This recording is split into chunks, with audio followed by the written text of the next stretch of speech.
We begin My Hero Academia Chapter 406, Understanding Your Own Quirk, with a check-in on some of the other heroes. This war has covered a ton of ground now. A ton of people have all been fighting their own battles. At Central Hospital, Kudp is helping a very battered Shoji get some actual treatment. The rioters are being taken away, and a triage has gotten started. The hospital is functioning again. Over on Okotu Island, Sirius and Gang Orca have wrapped everything up. They're looking beaten up, but they've won. The massive Nomu has been held down by a bunch of harpoons. Aoyama and Hagakure are still fighting as a tag team, taking down every villain that comes their way. Hagakure is still visible from the light absorption. The Takoba arena fight is still ongoing, with Ryukyu and Ojiro charging into the battle. Things aren't completely over yet, but the heroes are doing great. The villains can't last much longer now. A very annoyed skeptic is in custody too. The heroes have full access to his computer systems and are bringing him to the police. Civilian evacuation to Shiketsu is complete, and the malfunctioning block's been cleared too. None of the villains in the ruins of Jaku Hospital are still standing. Everything's great, right? Well, not quite.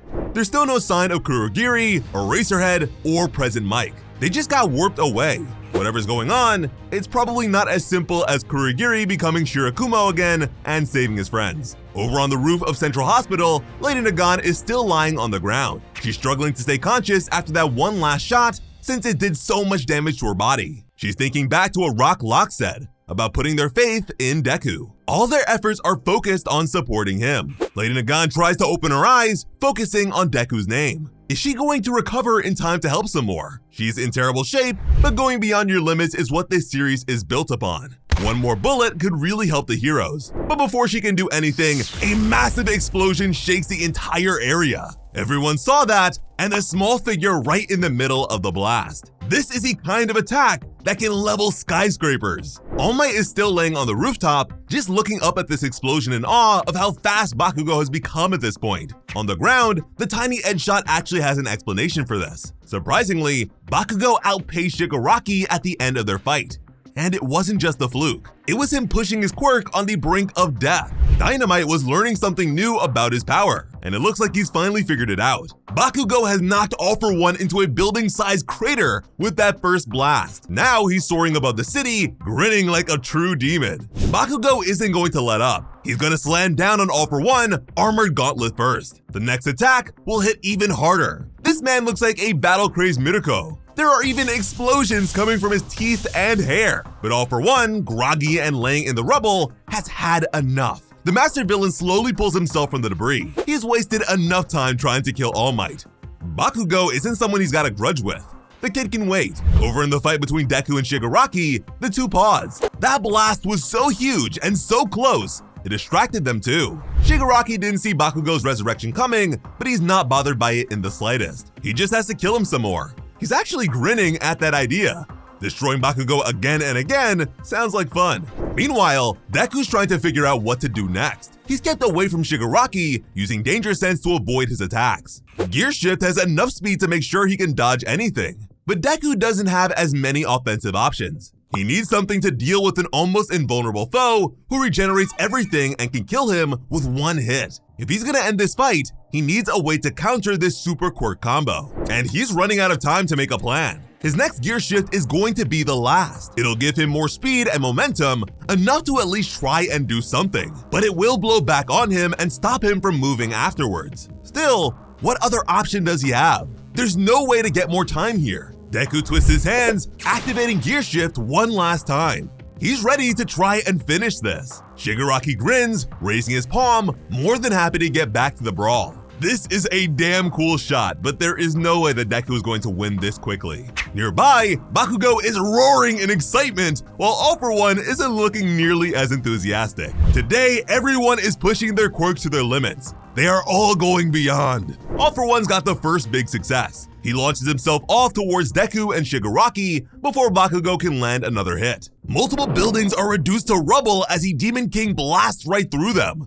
Too afraid to fight this no-name kid. That's not enough to stop Bakugo's grin though. He's used to being ignored, especially someone going beyond him. It will not make Dynamite slow down a bit. Flaring his supersonic quirk to speed away, All For One's trying to justify running to himself. Bakugo isn't as strong as Endeavor or Dark Shadow. He probably can't interfere with his escape. so Bakugo's not someone he needs to take down right now. This is just some punk kid, not All Might, his legendary foe. All For One is trying to be rational, thinking about the rewinding process. All the damage he takes just speeds it up. He can't afford to just throw down with every random hero and risk his time limit running out. Bakugo is nothing but a pebble in his way, not All Might, the hero who brought down his empire. This kid shouldn't matter. He should just leave him behind, right? Nah, Bakugo is not that simple. Like Edshot said, he has worked out what he needed to perfect his quirk. It's all in the pain. His sweat flowing through his body hurts like hell. But that lets him know where the sweat is. He can tell where it's concentrated and when it's most concentrated. If he focuses on that, getting full control of his body, he can trigger it. Since his body's always been resistant to his quirk, he can keep exploding. Welcome to a whole new era of Bakugo, a continual stream of secondary explosions. He doesn't have to stop for anything now. It's boosted his movement speed and the raw power of his attacks in one fell swoop. This is sort of similar to Deku's full cowling, isn't it? Feeling the power all through your body and focusing it. Bakugo might actually be able to approach the level of a proper smash attack like this. And he's already catching up with the young All For One. Just check out that face on our master villain. Remember when he started using rewind and was all proud and cool? Now he's looking scared of this pebble, like a kid with a monster chasing him through the dark. All For One glares at the loud thing next to him, bewildered, eyes wide. Bakugo is laughing his head off, even as he groans in pain. He's spitting blood, but it doesn't matter. He's just having a blast with this. He can't stop even if he wanted to. All For One tries to ignore his pursuer. He just keeps going straight ahead as fast as he can, wondering who this brat is that's able to race against him. From his perspective, a new major hero just showed up out of nowhere. Bakugo remembered this feeling from when he fought Shigaraki. At the time, he wondered if he might be able to reach Deku's level someday. But in this moment, with his power fully unleashed, he feels like he could surpass Deku. And that is hardly a bluff, since Bakugo is more well aware of his rival's power than most. And as All For One watches, with no clue what's going on at this point, a grinning, demonic Bakugo gets ahead of him. Bakugo's secondary explosions make him faster than All For One can manage, even going all out. His physical prime, every quirk he could want, and All For One is losing. Bakugo has always been powerful, but his quirk just continues to evolve to unbelievable heights. But for a second, we head elsewhere. In a massive crowd of evacuees, Bakugo's mom turns to the Jumbotron, showing the fight footage. Thankfully, nobody was recording when Bakugo died. One glance is enough to tell her who's on screen. She puts her hand on her husband's shoulder, trying to get him to look up at the broadcast. But Bakugo's dad doesn't want to look at the screen. He's trembling at the idea, his head turned away. He knows exactly who Katsuki's fighting. Who'd want to watch her son die? But Bakugo's mom will not look away, and her husband joins to turn her. Right now, they know the exact expression Katsuki is making. That confident kid can take on the world with a grin. They owe it to their son to watch his big moment of triumph. All For One's eyes flare in anger. That's twice this no-name kid has gotten in his way. It's frustrating, but it goes deeper. Somehow, Bakugo is making him angrier than All Might did with all that taunting and all those annoying gadgets. And he doesn't know why. How can some punk kid get under his skin like this? But thinking back hundreds of years, he gets it. The second user. He looks a bit like Bakugo.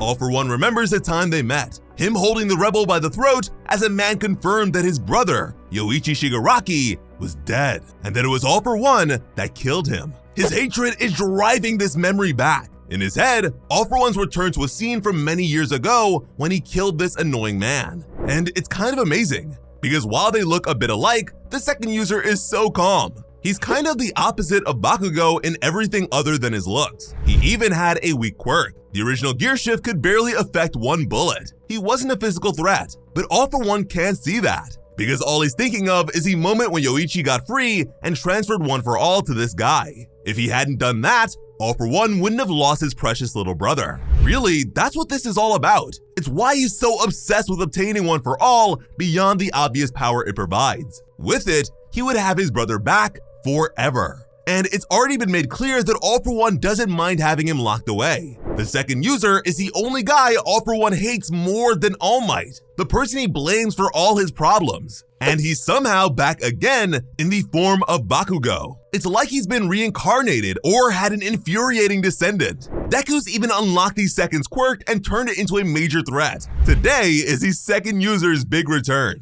Bakugo fires a full power explosion at the Demon Lord, the light of it obscuring both of them. He's combining his primary and secondary explosions to create an even bigger blast. It's enough to knock All For One into the side of a building, stopping his escape.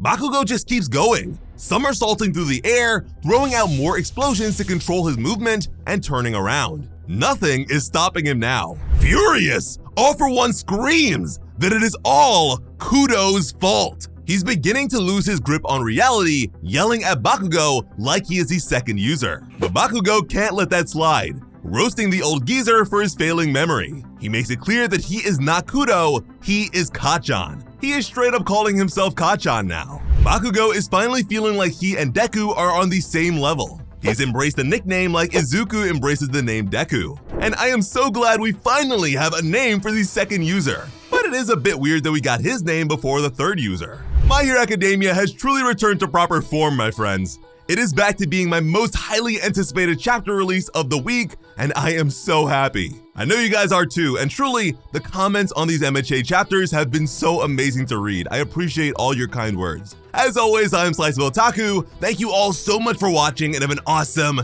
day. I love you.